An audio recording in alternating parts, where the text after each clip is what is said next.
What is up everybody, Scratch here. Welcome to another Raid Shadow Legends video. How you guys can probably see, we are currently on the test server, so that means only one thing. Lots of fun, so we're gonna try some crazy stuff today, guys. I feel like we got a bunch of new champions and we didn't really had a chance to actually review every single one of them.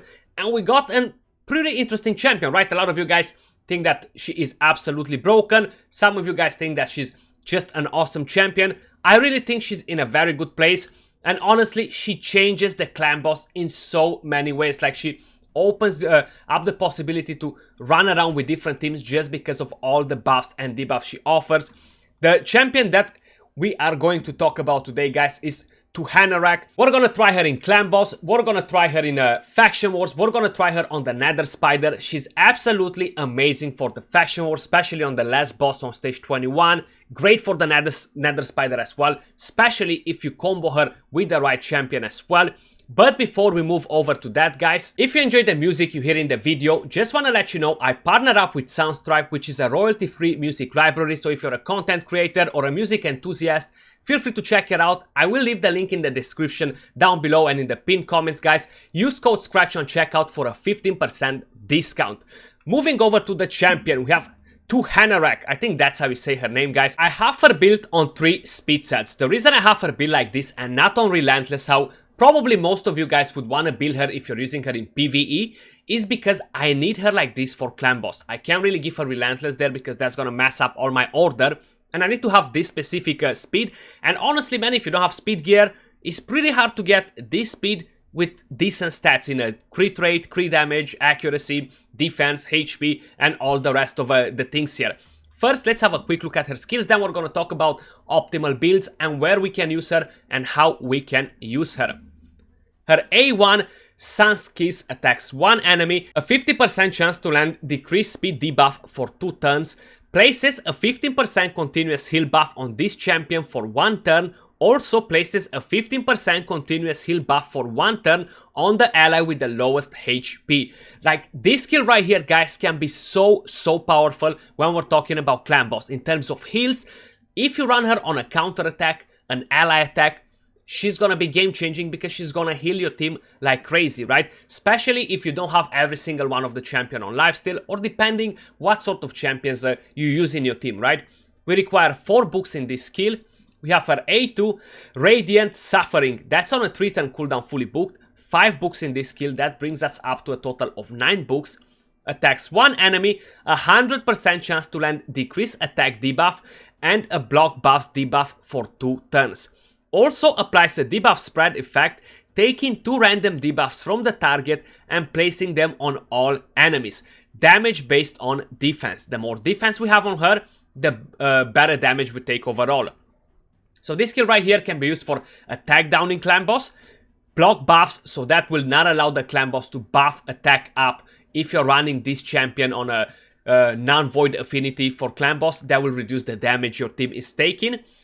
Also applies a debuff spread effect. That's kind of like what Vizier does. I think she's like the second champion in the entire game that does the same thing that Vizier does. Bellanor does it, but only together with Xayah, so that doesn't really count. So overall, I think her and Vizier are very unique in these terms. She's void as well. So overall, I think she will be a much better pair to run with Astrolith or Bomb champions or whatever champions you guys want to run for Arena, or even with Hex champions as well. It might be a pretty good idea. Then we have the A3, 2 more books. That brings us up to a total of 11 books. Desert Fitness. On a 3-turn cooldown, places a 60% increased defense buff and a 30% increased speed buff on all allies for 2 turns. 2-to-1 ratio. Hello, welcome to my world. That actually allows us to have a 2-to-1 ratio team with increased speed in clan boss, right? If we're pairing her with the right champions. And we have increased defense as well and decreased attack from her. So we don't need a Brago, we don't need an Altan in the team anymore. We have this champion to occupy 2 different spots. Then we have the passive. Removes 1 random debuff from all allies at the start of each turn. Removes 2 random debuffs instead from allies under continuous heal buffs. This skill right here, very similar with Doom Priest, guys, except the second part of it, right, the passive. No cooldowns on it, so whenever she takes a turn, that's gonna happen. She's gonna remove one buff from all the allies, one debuff, sorry. Great to clean the stun on clan boss. If you build her on a 2-to-1 ratio, it's gonna be a bit more tricky, because usually on the stun, at least on the way I build her, she's gonna go literally after everyone else took a turn. So she's not gonna be great there unless I put a stun on a champion, which I don't really care if that champion takes the stun, you know. So in terms of that, you can make it work. If you don't make it work in a 2-to-1 ratio, you kind of play her around a bit differently. You can definitely set her to be the cleanser for clan boss. Her aura increases ally accuracy in all battles by 70. Pretty good aura, right? We need accuracy all around if you get lucky to get her early on. I know it's not 2x voice this weekend, guys, but I said let's make a video on it. The test server closes tomorrow anyway, so I was like, we gotta do it now just to see if we're gonna get hyped for whenever the 2x is gonna come out, because they're gonna remove it from my account. So next time when I'm gonna get access to the test server, I won't be having the champion to play it again, you know. So how I said, 3 speed sets, total stats on her, 52,000 HP, 2k attack, 4k defense, 269 speed, 94 crit rate, 181 crit damage, 251 accuracy. I'm not gonna use her as lead because I don't want her to get the stun in clan boss, right? This is the weapon. We have the helmet, shield, defense gauntlet, defense chest piece, speed boots, HP ring, we have crit damage amulet, and we have an accuracy banner, of course. Masteries, we have offense and support tree. Tier 6 War Master, because we do try her in clan boss. I could go rather than defense tree, go on the support and try to get a lasting gift just for that continuous heal to stay a bit longer on my team. But honestly, I feel like that's not really gonna make such a huge difference overall. Plus, I'm gonna have a buff extender in the team as well, and they're gonna go hand in hand pretty good. So those are the masteries, guys. She can definitely heal herself, heal one of the allies at least in your team. And of course, we're gonna run her with some other champions. I'm gonna showcase you the whole team afterwards. But first, let me quickly show you what is she capable to do in Faction Wars, for example. So she's so good for the last stage, guys. So Barbarians, here we go. If you're wondering why I have all the clips open, guys, how I specified is the test server. These almost 1 million gems are not mine, okay? Forget about them, they are not mine. Let's see a bit animations as well. So the way she buffs is nothing too crazy on it. I want to see like a... So that was her A1, putting continuous heal. That was the A2. Debuff spread as well. I'm not sure if it actually spread anything from that champion. I haven't paid attention if we had anything there. Decrease speed there. And honestly, you'll be surprised. She can actually deal a bit of damage as well in clan boss. 34k hit there. Just because she has 3 skills, right? One of the skill doesn't actually deal damage. It just buffs the team. But then she kind of equals champions that I would not expect to see in damage. Like, I was well impressed to see that she can actually equal some of these champions in damage, you know? There we go. This is going pretty quick when you have some decent damage champions in here, guys. Soulbound, awesome champion. Sikara, awesome as well. I don't have to say about Farakin the Fat. They're all awesome champions. It makes it much faster. But having this champion on your side here on the boss, you save so much time, right? Because the boss freezes, provokes, and fear. I can't even remember. Does it freeze as well? It does like tons of debuffs, right? Let me just check. Maybe I'm talking nonsense. True fear, freeze, and is immune, and provokes with the A1. So the boss does everything, right? So that usually can slow you down so much. Honestly, like, it can be so annoying. So annoying. Like, there we go. Freeze. She gets the turn. Banging. Awesome stuff. So I wouldn't mind to pull her, honestly. She won't be like game changing for my account, but I can see how she can help so many people out there, honestly. Increased speed, increased defense is an awesome skill to have, like getting to shoot two birds with one stone, you know. Same with having attack down. Debuff spread can be pretty great for waves if you don't have, for example, a full AoE defense down, or that attack down can go AoE after on the rest of the team on waves if you decide to run her in dungeons, you know. So I definitely think she's a great champion. And she's Void Affinity, no weak hits, nothing like that. That's another great thing on it. So there we go, she actually dealt 647k damage. Almost the same amount of damage with Valkyrie, more or less, 200k less, but more than Ferrokin, more than Sikara, more than Soulbound, and she has AoE attacks, right? Which is like, wow, can she actually do that, you know what I mean? Taking her in the Doom Tower, guys. Hard mode Nether Spider. This is kind of like my sort of team that I'm running here. You gotta have a lot of cleansers, right? So if you don't have a second Raglan, make a second Reliquary Tender. Use two Reliquary Tender and a Doom Priest, or whatever other champion you have. Usually I run Doom Priest instead of her. So I run Septimus for a bit of damage, and Dragstar for HP burn because of all the spiderlings there.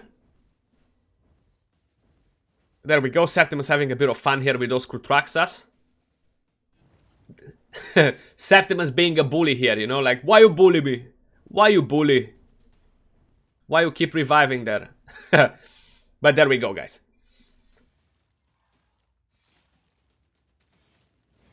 Look at all those poisons. Raglan coming in with the clutch. Then we have continuous heal from Reliquary Tender. That's one thing that I meant to tell you, right? Combo her with the right champions for the Nether Spider and she's gonna be awesome. She can be so good here because she can remove more than one poison when Reliquary Tender puts that continuous heal on all the teammen. So if you have two Reliquary Tenders, one instead of Raglan, again, it's pretty much the same. Raglan does more or less the same thing like Reliquary Tender. Cleanses just on I think is on a longer cooldown, right? Raglan is on 4 turn cooldown. Reliquary Tender is on a 3, but then Raglan has a faster revive than Reliquary Tender, so yeah, it works pretty good with two of them. I'm thinking if to make a guide on this boss, guys, if you're still struggling with it, a lot of you guys, let me know in the comments down below, and I'll organize a guide with what champions you could use here and what sort of strategies will work the best to go against this boss, you know.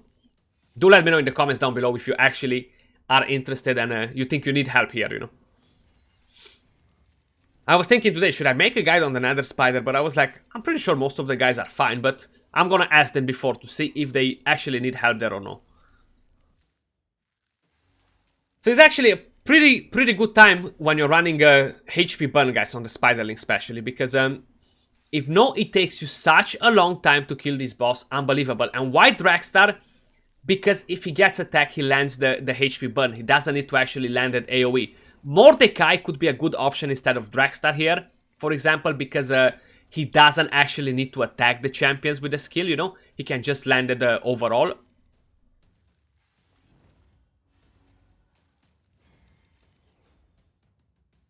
Oh, there we go. Almost done. 3 minutes. It's not the fastest run, but it's not the slowest either. So, decent. What matters is to be the boss at the end of the day, right? Be the boss, get the loot, move over to the next difficulty, the next challenge, the next boss, or whatever you guys have left in here, you know. Ooh, this seems dangerous here. Check that out. Raglan almost died. Get that cleansing, that continuous heal, and bang. 2 minutes and 48 seconds, 83 turns. Nether Spider floor 90 with Tuhanarak. Almost 1 million damage. Wow, pretty impressive. Good heal as well. Definitely an awesome champion. Now, moving over to the clan boss, guys. So this team will work exactly the same with the team that I used to have the world record like half a year ago, if you guys remember, was the first non-unkillable team to go over 100 million damage. Was a pretty crazy team. Of course, since then, a lot of different guys came out with different tools, and it's much easier now to combo champions, and kind of like a lot of other people, they saw different possibilities, you know, so the damage now is not going to be as impressive as it used to be, but it's still going to be a pretty good damage with this team, considering we don't have strength and buff, we don't have double ally protection, and I'm not using any guardian sets on any of the champions, right? So let's jump straight into it. I'm gonna warn you, it's a pretty long run with this team, guys. So I'm just gonna back out of it at some point, just fast forward some of the highlights, and then I'm gonna show you the builds on the champions for whoever is curious about the team. So how you're gonna start this run? Well, what you wanna do, have a 2-turn delay on Brogni's A3, have a 1-turn delay on Valk's A2. That's about it, as simple as that. It's definitely a different setup from the way I used to set her up back in the day. The same team, kind of with Lydia instead of Tuhanarak, and instead of Brogni we had Barel Khazar, and instead of Razin, I can't even remember who we used. Elton, you know. So Chris can actually go and extend. Everything can be pretty good here. We can go with that skill. I do have a toxic set on Brogni, guys, for whoever was curious. I find like that can be pretty important. Honestly, it's such an easy setup, man. So we have defense up, we have speed from Tuhanarak. Now we're gonna land attack down. Probably some of you guys will wonder, Scratch, why you wanna have another attack down champion when you have Krisk? So Krisk will only let attack down for 1 turn whenever he gets hit. So after the stun, if he's not the stun target, which I would not suggest you to do it because you're not gonna have ally protection on the stun target, and that's very important to have a longer survivability. For the first AoE, you'll be uncovered and you won't have attack down. That's why it's so important to have an attack down champion in here as well, right? So that's why only Krisk enough is just not enough here, guys. I think this is his 2nd turn. Yes, it is. Resisted, that's fine. And you've seen the hit from Tuhanarak was 111k with the A2, right? That's pretty good damage, considering that she's not wow out of the ordinary with the build. Probably you've seen the amount of defense we have on her is because we want her to deal some damage. So when champions deal damage based on defense, it doesn't matter that that defense over a certain amount is not gonna be game changing for survivability, but is game changing for damage, guys. A1 86,000, 67 with the War Master, and bang, we got the continuous heal on Razin as well. I just want to say none of the champions are on life still, right? So we purely rely on heals on from Brogni, from the passive, and from her A1 as well, and the passive, you know. Okay, so we can go with the A3 here. I actually run this team in many different formats. The problem was to make sure I'm covering all the champions with all the buffs. I've done like a pretty good amount of damage with this team, and I set it up a bit differently, but like that I was missing counter attack on a Razin and on Tuhanarak for 1 turn on each one of them. So that was a bit like, that can bring me up quite a bit of extra damage. So because of it, now once we're gonna set up, we can actually click auto now. Once we're gonna set up in the full 2-to-1 ratio, we're gonna be on point, and on the stun we're not gonna have the huge shield from Valkyrie. We're gonna have the shield from Brogni, which is still gonna be enough, because then Valkyrie is gonna come in on the A1, put counter attack, the massive shield she gives. Brogni is gonna come in, increase that shield a bit more. So it's just gonna play out super great. Let's have a quick look just till we set up on 2-to-1 ratio. Then I'm gonna start fast forwarding a bit, guys, so you can have an idea of how it plays out, you know. We don't really have a poisoner rather than the toxic set on Brogni. That's about it, you know.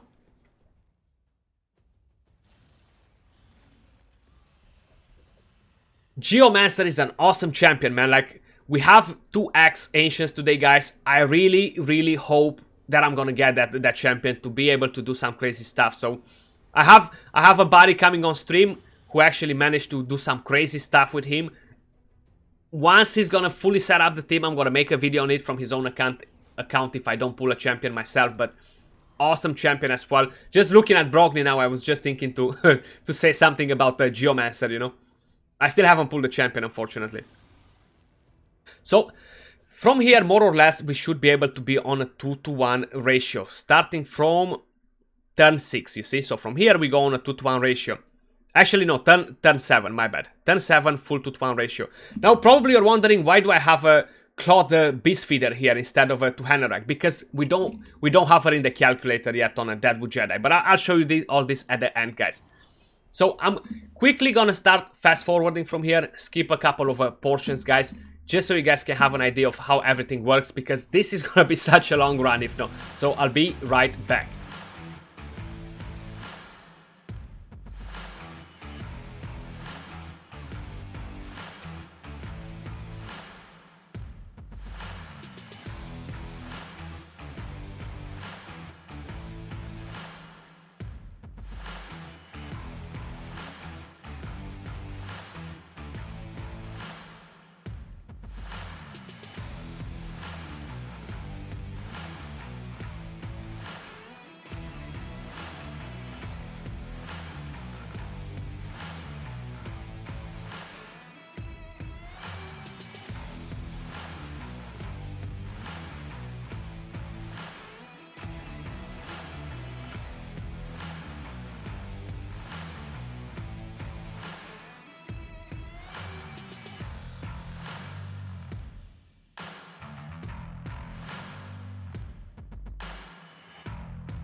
Here we are, guys. Seems like we got an unlucky crit and Brockney died there. Honestly, that was such an unlucky crit. If not, this run would have went probably 20 more turns easily from here, honestly. And that would have ramped up so much more damage, easily taking it over 150 millions without a problem. But we got unlucky there. It's fine. I'm not gonna do another run just to show you that it's gonna go on such a higher, crazy number, you know. But yeah, it's a great team. It has great potential overall. Like you've seen, we are only on turn 83 and we are on 136.9 million damage, guys.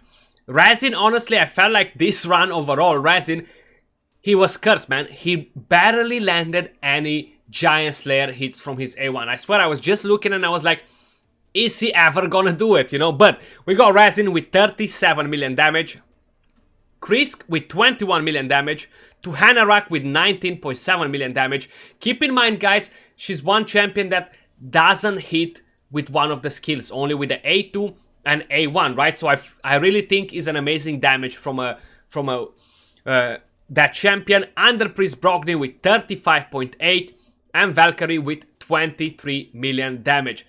Definitely a very impressive damage. Now let me show you quick the gear, show you the champions. How are they looking like? We already saw Tuhanarak. I'm gonna show you Euros for whoever saw the screenshot before and is curious. That's kind of like the build we had on him. Immortal and a Stalwart set. These are the stats on him as well. Definitely not bad stats at all. Then we have Krisk right here. Stalwart set and a Speed set.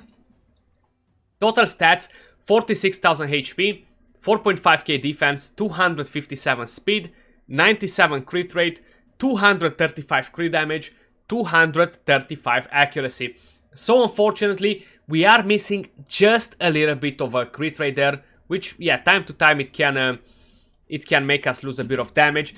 I'm not gonna show you every single piece of gear, guys, because I don't want to keep the video too long and I still have to show you some champions, but I'm gonna walk you through the builds, right? So these are the masteries, offense and defense 3. This masteries right here won't be making any sort of difference at the moment. I had them before with a team with Euros. I haven't changed them, but even if I would go on support again, that wouldn't benefit my team overall too much. I'll have a bit of extra damage reduction from here, which is great. When you're building champions for clan boss, right? Main thing you want to do is ensure you have the right speed.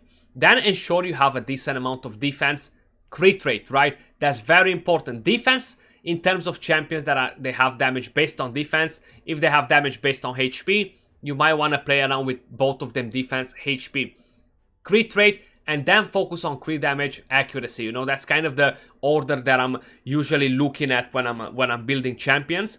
So that was Krisk. Who is next on the list? We have, what is he? Resin. Where is he hiding? Just here. So he's on a speed set, an immortal set, and a crit damage set. Total stats on Resin, 41,000 HP, 4.6k defense, 227 speed, full crit rate, 243 crit damage, 231 accuracy. He's the main damage dealer together with Brockney, right? So we want him to have as much defense as possible. Keep in mind, we didn't have a defense aura for the team, right? We didn't have a Brago, we didn't have an Alten or a champion that lands that has an aura or anything crazy from the passive. So because of it, we do have to get some extra defense on our champions as well. But that's Resin right here. Masteries, again, we have offense and defense 3. Giant Slayer, which, man, it barely felt that Resin hit any Giant Slayer hits there, you know. Then we got Brockney right here. Toxic set and a speed set. Total stats, 54,000 HP, 2.1k attack, 3.3k defense, 255 speed, 95 crit rate. So unfortunately, I'm missing 5 crit rate on him. I had no more speed glyphs. So because of it, it was pretty hard for me to actually keep the speed and give him a full crit rate as well. 230 crit damage, 214 accuracy. Again, this champion right here is a much harder build to make, guys, because you gotta focus HP, you gotta focus defense, you gotta focus attack, you gotta focus crit rate, you gotta focus crit damage, and of course, up to you if you want, focus accuracy for that HP burn, you know. So is not an easy build for this champion. I will show you quick the gear on this. So toxic set, speed set. We have the weapon right there. We have the helmet. Somehow I managed to get some very godly pieces of toxic, you know. We have the shield right here. Crit damage gauntlet. Defense chest piece, right? Not HP, not attack. Speed boots. I have a HP ring. HP amulet. And I have an accuracy banner, right? I gave him the accuracy banner mainly to get the speed on him, you know, because I have triple roll on that there, and I have HP percentage, defense percentage, so that overall will help the champion a bit extra there. I have offense and support tree. I kind of wanted to make a bit his shield bigger, you know. Half sniper for the A1 as well. If I would have went on defense 3, maybe he wouldn't have died on that unlucky crit with the damage reduction. Who knows, right? But is a thing to try another time. Giant Slayer on the A1, guys. That is Brogni there. And I showed you for champions, we have Valkyrie left. And she is right here. Defense set, speed set, and a broken set. Total stats on Valkyrie, 35,000 HP, 2k attack. She does damage from her A1 based on attack. 7.8k defense, 218 speed, 85 crit rate, so I'm missing 15 crit rate on her, unfortunately. 151 crit damage, no accuracy, no resistance. She doesn't really need all that. If you're curious to see how she has so much defense, guys, and she's not even properly glyphed at the moment, right? We have the helmet, the shield, so I gave her a defense set as well. That's 15% extra defense. Defense gauntlet, defense chest piece, defense boots, defense ring, crit damage amulet, not even defense amulet, right? Defense banner. Masteries, offense and defense tree. Again, this wouldn't have been such a big difference. Maybe it would have been better to go on support, get shield better for her, make the shield slightly bigger as well. That would have helped a bit too, but then we wouldn't have had any more damage reduction, and considering we had no defense aura, we had no strength buff, we didn't have double ally protection or a guardian set, which is so broken, that set, honestly, as damage reduction. I think we were pretty good the way we were like this, guys. And tier 6 War Master just here. I'm still sitting here in front of the Masteries all the time. Those were the builds on the champions, guys. I'm just quickly gonna show you everything on the calculator here as well. So how I specified before, Claude is actually replacing Tuhanarak because we don't have her in the calculator just yet. We have Krisk, Valkyrie, Razin, and we have Under Priest Brogni. Krisk can be replaced only by Sepulture Sentinel or God Seeker Aniri, right? Those are the two champions that can replace Krisk in his role here. The main reason we have Krisk in here, guys, is not only for the ally protection, but is to actually increase the duration of buffs. So like that, we actually get on a 2-to-1 ratio, having that increased speed from Tuhanarak. Then we have Valkyrie, counter-attack, a bigger shield than Brogni. Brogni, again, he dealt pretty good damage, right? You've seen in the Toxic set what he can actually do as well. Awesome stuff, because he can actually reflect poisons from the hits with his passive. Razin can be replaced as well by Draco, whatever other champions you guys have. The main idea is she can be replaced to Tuhanarak by a Lydia, even by a Claude, but then you literally have to change all the champions around. I just wanted to show you what she can actually do in the clan boss and the full potential she has, and how it allows you to mold the team around by using different champions, you know. Do let me know in the comments down below, guys. What do you think of Tuhanarak? I'm still not 100% sure if I say her name right, but hopefully I am, and I'm not butchering her name as well, because apparently I'm a pro at doing that. If you enjoyed the video, guys, don't forget to thumbs up, subscribe for more content if you haven't subscribed yet, that means a lot, and turn on notifications. Don't forget to check out Soundstripe if you like the music, and use promo code SCRATCH to get a 15% discount on checkout, guys. That was all for this video. I'll see you all soon. Peace out.